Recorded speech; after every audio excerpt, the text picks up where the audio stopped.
Karibu mpenzi mtazamaji katika channel yetu ya Sakina SDA Church, ambao tumekuwa tukijifunza mfululizo wa masomo ya kujifunza mwongozo wa kujifunza Biblia.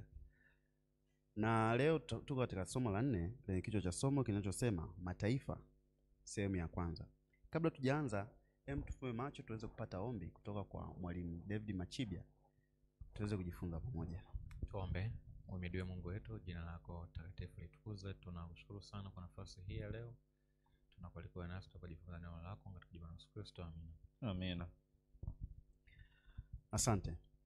Kama tulivyotoka kusema, kichwa cha somo katika somo la 4 linasema mataifa, sehemu ya kwanza.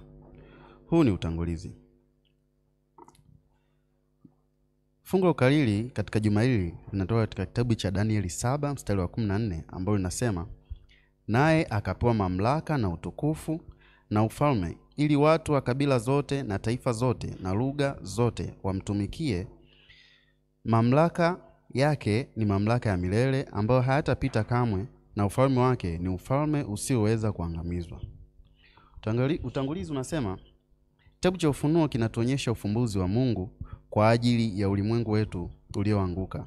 Katika sura ya mwisho, njia ya kufikia mti wa uzima inarejeshwa, laana iliondolewa, na tunakaribishwa tena katika kuwepo kwa Mungu. Ufunuo kwa namna fulani ni kitabu cha mwanzo kuanzisha mwisho wa kurudi nyuma. Ndio maana kitabu cha mwanzo kinabaki kuwa ufunguo muhimu wa kuelewa jinsi matatizo ya ulimwengu yanavyotokea hapo mwanzo. Moja wapo ya masuala muhimu katika Danieli na Ufunuo ni serikali ya kiulimwengu, mfuatano wa majaribio ya kibinadamu ya kuitawala sayari ambayo kwa haki ni ya Mungu, ambaye mara tukio hili la kutisha la dhambi na uasi litakapokoma milele, hatimaye atatawala kwa haki. Ni mchakato mrefu sana unaofikisha katika wakati huu.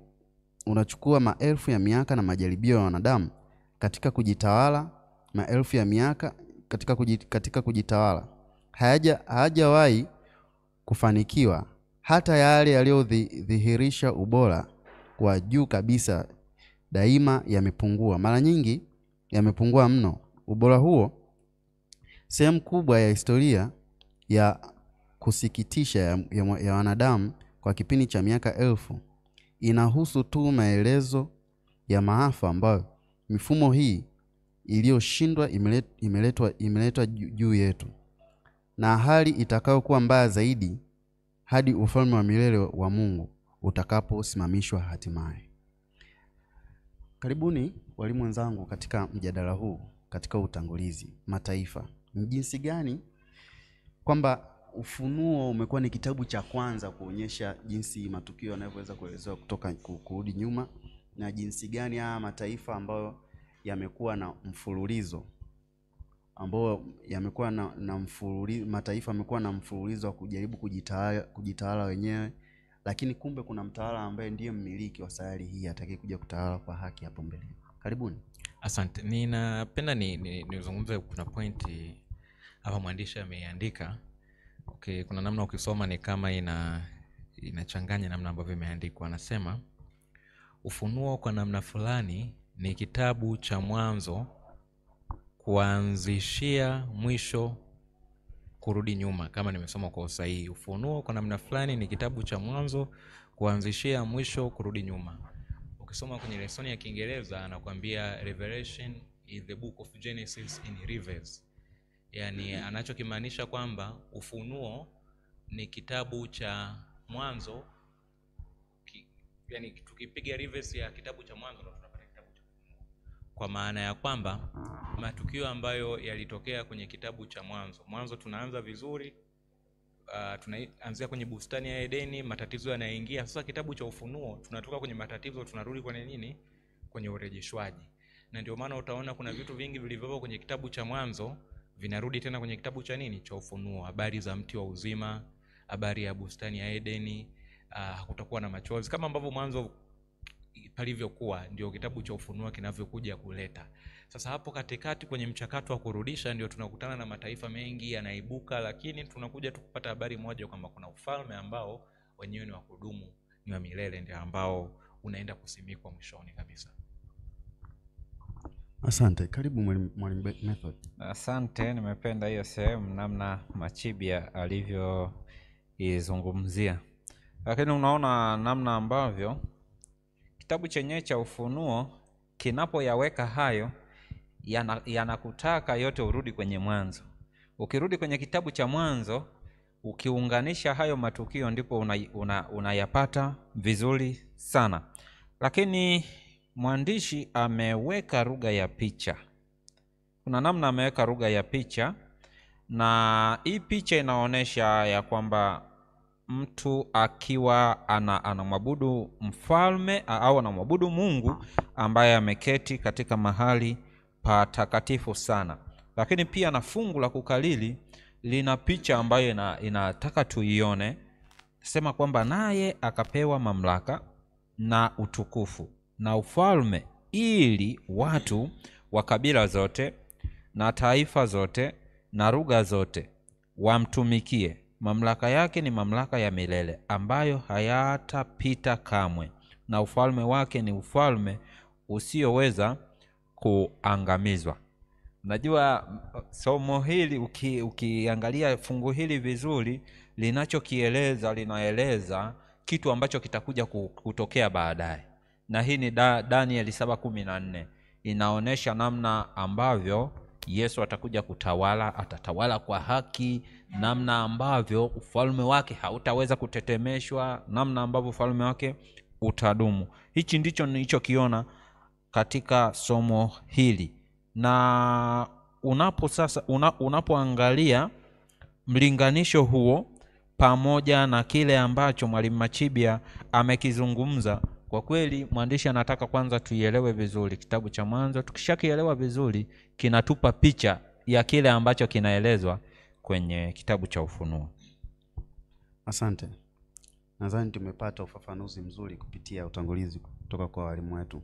Lakini katika juma hili kuna visa vingi na matukio mengi ambayo amekuwa akiongelewa hapo, na mwandishi amekuwa akielezea kwa uzuri zaidi, ambao kwa namna ambayo tunaweza tukajifunza. Kuna siku ya Jumapili inaongelea Nimrodi na Ninawi, na kuna kichwa kingine kiwa kinasema wito wa Ibrahim, kuna kupewa ulichoomba, watawala wa mataifa, na mwisho nuru kwa mataifa, baadaye kujifunza zaidi au tafakari zaidi. Basi napenda kuwakaribisha walimu tuweze kuchangia kwa pamoja, tuone namna gani tunaweza tukapata kile ambacho tulitakiwa tujifunze katika juma hili. Karibuni. Asante. Nimependa kwanza ambavyo mwandishi amepangilia hivi visa. Yaani ni kana kwamba anaanza visa vya zamani zaidi, anakuja anaendelea kwenda mbele kwa kadri ambavyo matukio yanazidi kwenda. Kisa ambacho anatuanzishia cha kwanza kabisa kwenye mfululizo wa visa ni kisa cha habari za Nimrodi. Nimrodi anatajwa katika Mwanzo sura ya 10. Mwanzo sura ya 10 fungu lile la 9 na la 10 pale anatajwa kwa wingi zaidi. Mfano tukisoma fungu la 8 anasema, Kushi akamzaa Nimrodi, akaanza kuwa mtu hodari katika nchi. Alikuwa mtu hodari kuwinda wanyama mbele za Bwana, kwa hiyo watu hunena kama Nimrodi hodari wa kuwinda wanyama mbele za Bwana. Mwanzo wa ufalme wake ulikuwa Babeli, Ereku na Akadi na Kalne na katika nchi ya Shinari. Kienda mbele fungu la 12 na Rezini kati ya Ninawi na Kala na kuendelea. Sasa Nimrodi anatajwa hapa kama mtu ambaye anatajwa alikuwa mtu hodari. Mwandishi anatupatia ufafanuzi mzuri, sio kama alikuwa hodari kwa sababu ya kutenda mema, bali alikuwa hodari katika mabaya. Na tutaenda kuona hapa chimbuko lake linaenda kupelekea kuanzishwa kwa ufalme wa Babeli, ambao mnara wa Babeli, not ufalme in search kwa hapa mnara wa Babeli, ambao tunasoma historia ya Mwanzo tunaona ndipo mahali ambapo mataifa yaliibuka, watu wakatawanyishwa kwenda huko kutokana na lugha ambazo walikuwa wakizizungumza. Sasa kitu tu ambacho tunatoka nacho hapa, Mwanzo hakukuwa na mataifa kabla ya wakati huu, lakini sasa tunaingia katika wakati ambapo machafuko yanavyozidi kuwa mengi na mataifa pia yanafanya nini, yanaibuka. Tukienda sasa kwenye kitabu cha Ufunuo, tutaona kuna jumbe ambazo zinapelekwa kwa kila kabila, taifa na jamaa. Lakini mwisho wa siku pia tutakuja tuone mataifa yanafikia nini, yanafikia mwisho. Mungu anasimamisha ufalme wake. Kwa hiyo mataifa yanaibuka kama chanzo cha machafuko, lakini Mungu anapoleta injili ya milele kwa kila taifa, kabila na jamaa, anakuja nasimika taifa moja, ufalme mmoja ambao ni wa milele. Asante. Nashukuru. Kumbe tunakuja kugundua kuna namna ambayo baada ya Eden kuna uasi ambao ulikuja kutokea, ambao tunakuja kuelezewa katika kitabu cha Mwanzo. Kuna namna ambayo Adam aliweza kumkosea Mungu na aliweza kujitahidi kuishika sheria siku kwa siku alipokuwa tayari ametupwa nje ya bustani ili aweze kurudi bustanini, lakini bado kumbe ile tumaini la kuweza kuja kuwa na ukaribu na Mungu kiasi kile tunakuja kulipata kitabu cha Ufunuo, kama mwanzo alivyosema kwamba ni kama urejeshwaji. Lakini sio hivyo tu, bado tunakuja kupata tena kisa kingine cha Nimrod, mtu ambaye alikuwa hodari, alikuwa shujaa kwa namna ya watu wa kipindi kile, alikuwa ni mwindaji mzuri. Sio hivyo tu, lakini shida yake ikaja kwenye namna ambayo alikuja kuenda tofauti na mapenzi ya Mungu, ndipo uasi wake ulipotokea na kuwapotosha wengine ambao waliweza kumtumainia. Una chochote cha kuongezea labda kabla hujagusia sehemu nyingine? Kama una chochote cha kuongezea pia ugusie sehemu nyingine, Mwalimu Method, karibu. Asante. Mimi nitagusa kidogo hapa kwa Nimrod, lakini pia nitagusa na sehemu inayosema wito wa Ibrahimu. Kisa cha Nimrod kinaripotiwa kwenye Biblia. Kinaonekana hawa watu walivyokuwa wakijenga mnara, kuna kitu nyuma kilitokea, na nadhani kulikuwa na mawazo ndani yao ya kwamba kutokana na hiki kilichotokea, hebu tutengeneze suluhisho ili wakati mwingine kitakapotokea tena tuwe tuna suluhisho la moja kwa moja. Hawa unaona kwamba huu mnara unajengwa baada ya gharika, baada ya gharika kuisha kabisa, na wanajenga huu mnara. Na hapa huyu Nimrod anasimama kama kiongozi, ndo mfalme wa kwanza nadhani toka Mungu ameanza kuumba. Huyu ndo mfalme wa kwanza wa kibinadamu. Sasa sijajua kama alichaguliwa na nani, lakini anajitokeza hapa. Lakini ndipo unapoona kwamba hawa watu, kitu ambacho walichokuwa wanakifanya kinaonekana kabisa kinapingana na uumbaji wa Mungu. Maana Mungu mpango wake ulikuwa ni viumbe kutawanyika na kwenda kila mahali. Na hapa ndipo tunapoona makabila yanaanza kupatikana, taifa, kila kitu kinaanza kupatikana hapa. Lakini sehemu pia ya wito wa Ibrahimu naye anapoitwa kwenye kitabu cha Mwanzo sura ile ya 12, unaona kwamba Mungu anamtoa sasa huko katika mataifa. Na anapomuita Ibrahimu, lengo la Mungu, anataka Ibrahimu awe kielelezo, ili watu watakapomwangalia Ibrahimu pamoja na uzao wake wajifunze kitu. Na wakati Mungu anamuita Ibrahimu, Mungu alikusudia kwamba wasiwe na mfalme kama walivyo na wafalme watu wa mataifa.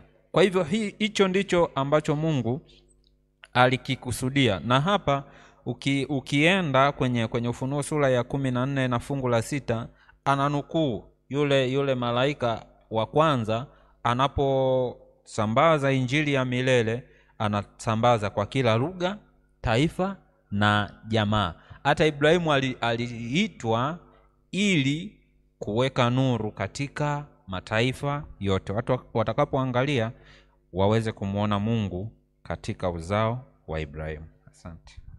Nashukuru. Kama una cha kuongezea Mwalimu David katika hiyo sehemu ya wito wa Ibrahim, pia unaweza ukasogea na sehemu nyingine, karibu. Asante. Kwa hiyo kitu ambacho ninakiongezea hapa, mataifa yametengenezwa, yamekuwa mengi, na katika mataifa mengi yaliyotokea Sasa Mungu anataka anaanzisha taifa lake ambalo liko kinyume kikanuni na mataifa mengine yote. Kawaida za mataifa mengine zilikuwa zimejawa na uovu, zilikuwa zimejawa na uasi, uonevu mwingi, vilikuwa vimeshamiri. Sasa Mungu anamuita Ibrahimu kama sehemu ya kuonyesha namna ambavyo anatamani taifa lake liwe. Na tunaona taifa hili linaelezwa kwamba mataifa mengine yangeangalia na kutamani kwamba taifa hili kubwa, lina akili, taifa hili lina mafanikio, kwa sababu linatii kanuni za nani? Za Mungu. Kwa hiyo Mungu hakumuita Ibrahimu kama upendeleo, bali alimuita kama sample space, tunaweza kusema kama mfano wa kuonyesha sasa nataka mataifa yote mfanane na taifa hili hapa. Asante. Asante. Unaweza kuendelea na sehemu nyingine, karibu. Okay, sehemu ambayo pia natamani tuizungumzie ni siku hii ina kichwa kinachosema kupewa ulichoomba. Kupewa ulichoomba. Ninapenda kuanzia katika siku ya Jumapili mwandishi alituonyesha kwamba Adam na Hawa waliendelea kuketi kutoa sadaka zao katika malango ya bustani, wakitarajia hatimaye atakuja mtu ambaye sasa atatupatia access, atatupatia nafasi ya kurudi tena katika nini? Bustani. Kwa hiyo walitamani kwamba tuweze kurejea katika bustani. Sasa hapa kuna tamanio la watu wengine tunaliona. Tamanio hili sasa ubaya wake linachochewa na kitu ambacho sio kizuri. Ukisoma katika Samueli hii wa kwanza sura ya 8 mstari wa 4 mpaka wa 18, anasema ndipo wazee wote wa Israeli wakakutana pamoja, wakamwendea Samueli huko Rama, wakamwambia, angalia wewe umekuwa mzee, wanao hawaendi katika njia zako, basi tufanyie mfalme atuamue mfano wa mataifa yote. Ukiendelea kusoma hapa utaona Samueli kuna namna anahisi labda hawa watu wanakuja kwangu mimi kama mimi, yani wanachuki na mimi, wana wivu na mimi, mambo kama hayo. Lakini Mungu anawaambia wapatie mfalme. Hawajakukataa wewe, wamenikataa mimi. Na napenda kile ambacho Mama White anakiandika katika kitabu cha Patriarchs and Prophets. Nini ambacho kilikuwa kinawasukuma hasa katika mioyo yao? Ukiliangalia kwa nje ni kana kwamba tu wanataka wawe na mfalme, lakini kwa ndani kuna kitu kikubwa zaidi. Ukisoma katika kitabu hicho ukurasa wa 603, Mama White anasema, as they departed from obedience to God's law, they desired to be freed from the rule of their divine sovereign, and thus demanded for a monarch to become widespread throughout Israel. Kwamba kadri walivyoiacha sheria ya Mungu, ndivyo likawa tamanio lao sasa hata huyu Mungu mwenye hiyo sheria watoke kwake. Yani tatizo limeanzia wapi? Sio tu kwamba wanataka tu mfalme. Ni kwamba wameanza kwanza wakayaasi maagizo yake, sasa hawamtaki hata huyo Mungu mwenyewe, wanataka wawe na mfalme ambaye sasa ataenda kwa matakwa yao. Sasa na Mungu aliliona hili kabla, kwamba hawa watu wangu wangekuja watake kuwa na utawala wao mwenyewe, na bado hata katika kutaka kwao akawajaribu angalau basi kuwapatia kitu ambacho ni bora hata katika kuhitaji kwao. Na ndio tunaona katika Kumbukumbu la Torati miaka mingi kabla ya Samueli kuwepo, kabla ya tukio kutokea, Mungu alishawatabiria, basi mtakapotaka mfalme, mtake mfalme atakaye kuwa wa namna gani. Kusoma katika Kumbukumbu la Torati hiyo 17 mstari wa 14 anasema, utakapokwisha kuingia katika nchi upatayo Mungu wako akupayo Bwana Mungu wako ukaimiliki na kukaa humo, utakaposema nitaweka mfalme juu yangu mfano wa mataifa yote yaliyo kando kando yangu, usiache kumweka yule atakayechaguliwa na Bwana. Kwa hiyo Mungu anawapatia kama sasa nafasi ya rehema, pamoja na kwamba mnataka mfalme kinyume na mimi, lakini basi huyo mfalme mtakayemweka acheni mimi nimchague.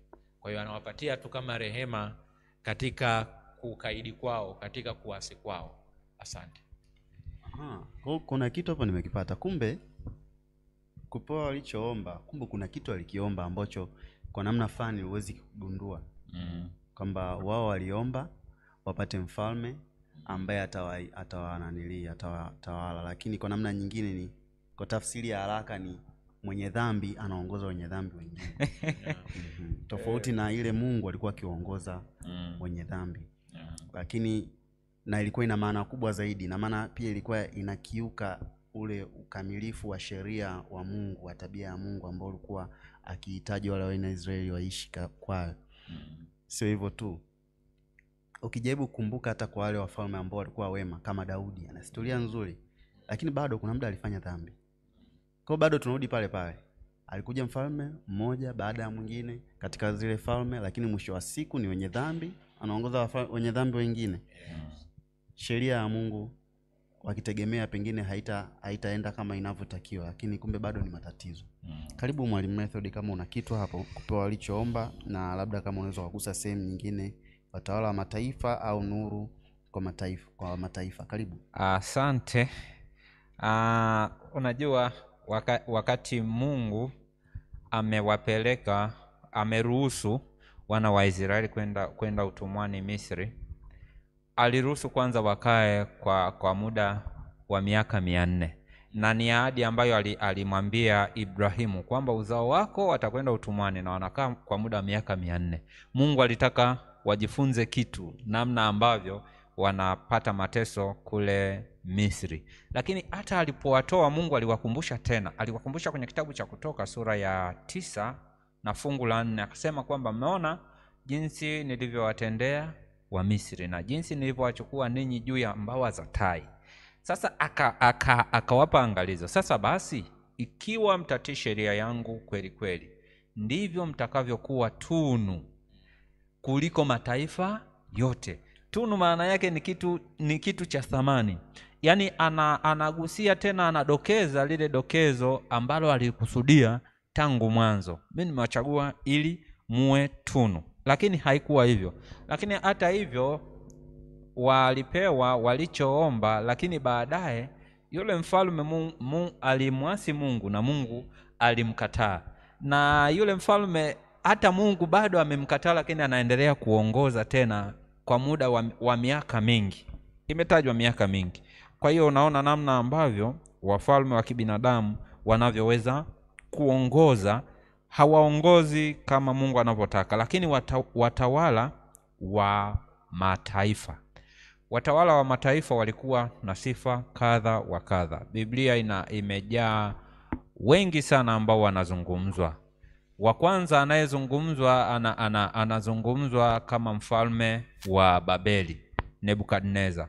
Mara nyingi kwa watawala hawa, mafanikio yanapopanda juu, kiburi kinaanza kuota. Unaona Danieli sura ya 4 namna ambavyo Nebukadneza alikuwa akijisifu kwamba Babeli sio mji ambao nimeujenga mimi kwa nguvu zangu.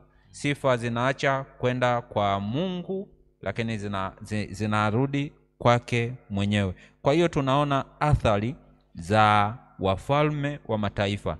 Na hiki alichosema Mwalimu Machibia nimekipenda, ya kwamba Mungu amewaruhusu sasa, si mnawapa ambacho mmekiomba, lakini sasa acheni mimi ni wachagulie. Hiki ndicho anachokinukuu hata Paulo kwenye kitabu cha Warumi sura ya 13, kwamba tutii mamlaka kwa sababu mamlaka zote zimewekwa na Mungu. Nimeipenda namna ambavyo mwandishi ameiweka. Asante. Niongezee hapo. Mwandishi anafananisha namna ambavyo madhara yalivyokuwa katika kipindi cha watawala wa mataifa dhidi ya Israeli. Kuna muda ambapo Israeli kwa kukengeuka, Mungu akaruhusu mataifa huko nje yakaja yakawapeleka utumwani. Unaona wakienda wakiteswa, wakipitia nyakati ngumu, mji wao kibomolewa. Kwa mfano kama kipindi cha Nebukadneza ambako akina Danieli wakaenda uhamishoni Babeli. Sasa kanisa pia limekuwa likipitia vipindi kama hivyo. Utaona katika kipindi cha zama za giza, kwa kadri ambavyo kanisa lilikuwa likikubaliana na ulimwengu, ndivyo ambavyo kanisa lilikuwa likipitia nyakati ngumu wakati mwingine. Lakini tunakuja kuona kipindi ambacho kanisa lilisimama haswa, mateso ndio yalikuwa ni makali, lakini kanisa lilikuwa katika usafi. Kanisa lilipokubali tu kuchukuliana na mambo ya dunia, ndivyo uchafu ulivyofanya nini? Ulivyoingia. Kwa hiyo watawala hao hata katika kanisa walikuwepo. Mfano anatajwa hapa Constantine, namna ambavyo alivyoupokea Ukristo na Kristo alivyokubali kuridhiana naye, basi mafundisho mabaya yakaingia. Nigusie pia siku ya Alhamis ambayo ina kichwa kinachosema nuru ya mataifa. Kama ambavyo alizungumza Mwalimu Method hapo, Mungu alikusudia kwamba kupitia kwa kuliweka ili taifa la Israeli, basi mataifa yote yakajifunza, na Mungu anamwambia Ibrahimu kwamba kupitia hayo mataifa yote yatabarikiwa. Sasa udhihirisho mkamilifu kabisa wa kile ambacho tunakipata katika hiki ni kile ambacho tunakuja ukiona kinatokea kwa Yesu. Tunaambiwa, Yohana anasema kwamba Mungu hakumtuma mwana ili auhukumu ulimwengu, bali ulimwengu fanye nini? Uokolewe. Kwa hiyo Yesu analeta utimilifu wa mataifa yote kubarikiwa. Ndio maana tunaambiwa kwamba yeye ataitwa mfalme wa ajabu, Bwana wa amani, kwa sababu katika ufalme wake sio tu Israeli tena, bali mataifa yote yatabarikiwa. Asante. Asante mwalimu. Na kuna kitu nimekiona hapa cha kuongezea. Unajua hii nuru kwa mataifa, Waisraeli ambao walitakiwa kuieneza, bado wapo Waisraeli wa sasa hivi ambao bado Mungu amewapa jukumu hili, na hawa Waisraeli wanapatikana kwenye Isaya sura ya 60 kuanzia fungu la kwanza. Mungu anatoa agizo kwamba inuka uangaze, maana nuru yako imefanyaje? Imekuja, tukufu wa Bwana umekuzukia. Lakini anaeleza namna ambavyo watu wataifuata nuru hii. Yesu pia anakuja anaeleza kwenye kitabu cha Yohana sura ya 10 fungu la 16, anaeleza kwamba na kondoo wengine ninao, wale ambao wataangazwa na nuru, wataisikia sauti yangu, watakuja Israeli, kama watu ambavyo walipaswa kuja Israeli. Na hata hivyo Mungu wakati alipokuwa kwenye utawala wa Selemani, taarifa zilienea karibia ulimwengu mzima, na watu walikuwa wanakuja wanaona kile ambacho Mungu amemtendea Selemani. Lakini sasa bahati mbaya, kwa sababu Selemani binadamu, sifa zikajaa, kalewa sifa kwa hiyo utukufu haukuwa tena kwa Mungu, isipokuwa ulikwenda kwa binadamu. Kwa Mungu anachotaka tukioneshe ni kusambaza nuru, na ndo maana wito wa Ufunuo sura ya 14 ni wito muhimu sana ambao unapaswa kila mtu ausikie, na anaposikia ataona utendaji wa Mungu katika maisha ya binadamu. Asante. Kwa hiyo kumbe katika watawala wa mataifa ni kwamba wana wa Israeli au sehemu ambao kanisa ilipata giza ni kutokana na kwamba walijichanganya wao na walifanya maridhiano na ulimwengu. Na wakati huo kumbe kuna jukumu tunakuja kuliona katika nuru kwa mataifa. Kumbe sisi ndo tutakuwa sio tufanye maridhiano nao, ila sisi ndo tuwavute. Kwamba kuna nuru ambao wana Israeli walipewa, sio wana Israeli tu. Kuna nuru ambao sisi tumepewa hivi leo. Tunatakiwa mataifa tuwavute waweze kuja kwa Yesu. Sio sisi tuanze kufanya maridhiano nao na kukubaliana nao na kufuata yale ambayo wanatenda ambayo hayampendezi Mungu. Basi twende katika Ijumaa ambayo inaongelea tafakari zaidi. Tafakari zaidi nitasoma kwa haraka kwa sababu na tutachangia kwa muhtasari zaidi. Kidogo mwanzoni kwa siri na katika hali ya ukimya, na hatimaye kwa uwazi zaidi kwa kadri makosa yalivyozidi kupata nguvu kwa kutawala akili za watu, siri ya uasi iliendelea kufanya kazi ya udanganyifu na kufuru. Karibu pasipo kutambua, mila na desturi ya upagani ziliingia ndani ya kanisa. Roho ya kulegea masharti na kuiga ilidhibitiwa kwa muda kwa mateso makali ambayo kanisa lilipata chini ya upagani. Lakini mara mateso tu yalipokoma na Ukristo ukaingia katika mabaraza na nyumba za kifalme, kanisa liliweka pembeni usahili na unyenyekevu wa Kristo na wa mitume wake, na badala yake lilivaa kujionyesha na kiburi cha makuhani wa kipagani na utawala. Na badala ya matakwa ya Mungu, kanisa liliweka nadharia na desturi za wanadamu, wa juu wa Konstantino katika sehemu ya awali ya karne ya 4 ulileta furaha kubwa, na ulimwengu ulijifunika joho la utakatifu bandia uliingia kanisani. Sasa kazi ya upotovu ikaendelea kwa wasi. Upagani, wakati ukionekana kana kwamba umekwisha, ulishinda. Roho yake ilitawala kanisa. Mafundisho yake, sherehe na ushirikina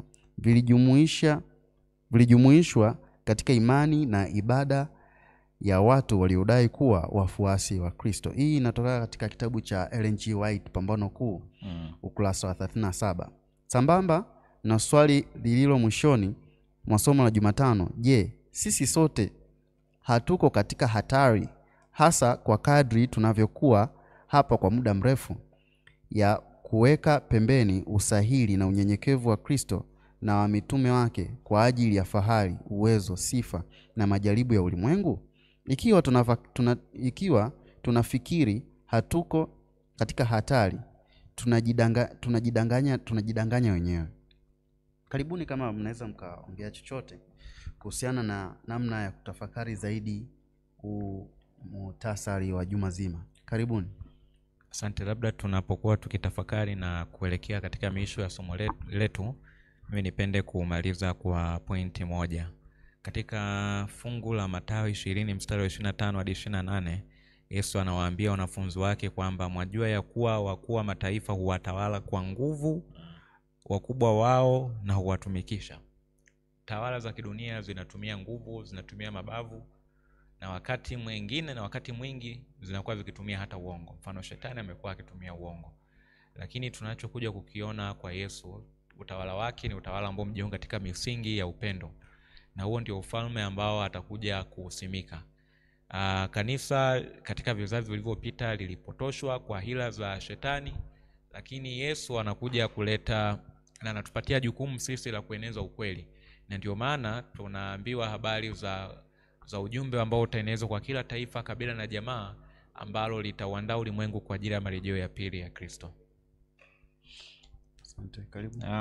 Nimeipenda hiyo aliyomaliza nayo Mwalimu Machibia. Nami kwa kuongezea, kutokana na nukuu hii inayotoka kwenye kitabu cha Pambano Kuu ukurasa wa 37, unaona namna ambavyo kwa namna fulani mateso kama yalikomeshwa na kukawa kama na afueni. Unajua, sehemu ambayo hakuna mateso watu wanakuwa na uhuru, wanafanya hiki na hiki na hiki na hiki. Lakini unaona namna ambavyo sasa upagani uliingia kanisani. Huyu anayetajwa kama Konstantino, wakati anaingia, kwanza yeye hata ubatizo wake kuna namna ambavyo alitaka uwe sema, kwa sababu mimi ni mfalme, mkinizamisha naweza nikapata shida kidogo, kwa hiyo mimi nachagua aina ya ubatizo wangu. Lakini unaona namna ambavyo hata baadhi ya sherehe ambazo zilikuwa za kipagani zikaletwa kanisani taratibu. Na hapa sasa hivi hatuwezi tukaona mateso yakija kanisani, kwa sababu bado ulimwengu, serikali pamoja na kanisa havijaungana vikawa kitu kimoja. Lakini nadhani huko mwisho serikali pamoja na kanisa vitakapokuwa kitu kimoja, utaona mateso tena yakirejea, kama hapa hiki kitabu cha Pambano Kuu kinavyosema. Nini cha kufanya? Mungu atusaidie sana tuweze kusimama imara katika ukweli na tuweze kuangaza nuru yake ambayo ametaka tuiangaze katika mataifa yote. Kumbe baada ya mateso kulegezwa, kuna mambo yaliingizwa kanisani na utawala wa kipagani katika njia ya kidini bila kujua. Basi kumbe tuna jukumu kubwa sisi kuweza kusoma maandiko na kujua uongo uko wapi na ukweli uko wapi, na jinsi gani tutaweza kumtumikia Mungu kwa namna ya kweli ambayo anahitaji yeye mwenyewe. Naam. Basi Mungu abariki maneno yake haya katika jina la Yesu Kristo. Amina. Amina. Ndugu mpenzi mtazamaji, napenda kuendelea kukaribisha katika masomo haya ambayo tunaendelea kujifunza kila juma ya mwongozo wa kujifunza Biblia. Karibu pia katika somo lijalo ambalo litakuwa ni somo la 5 ambalo naamini tutakuwa pamoja. Basi sio hivyo tu, napenda kukukaribisha uweze kusubscribe, usahau comment na kushare, pia na kuwajulisha wengine namna ambavyo tunaweza tukajifunza pamoja kupitia channel yetu ya Sakina SDA Church. Karibu. Basi tutaenda kufunga na ombi tukiongozwa na Mwalimu Method. Karibu. Tuombe. Mungu wetu na Baba yetu, jina lako litukuzwe sana. Asante tena kwa ajili ya masomo haya yanayotujia kila mara ili kutuonesha namna ambavyo ulimwengu wetu unakwenda, lakini namna tunavyoikaribia mwisho. Ruhusu tena Roho wako Mtakatifu atupe nguvu ya kusambaza ukweli kama ulivyotutaka. Zaidi sana tutakapokuja sisi peke yetu, bali na wale watakaoisikia sauti yako wawe miongoni watakao kulaki katika mawingu na kukaa katika makao ya milele tuandalia katika jina lako. Amina.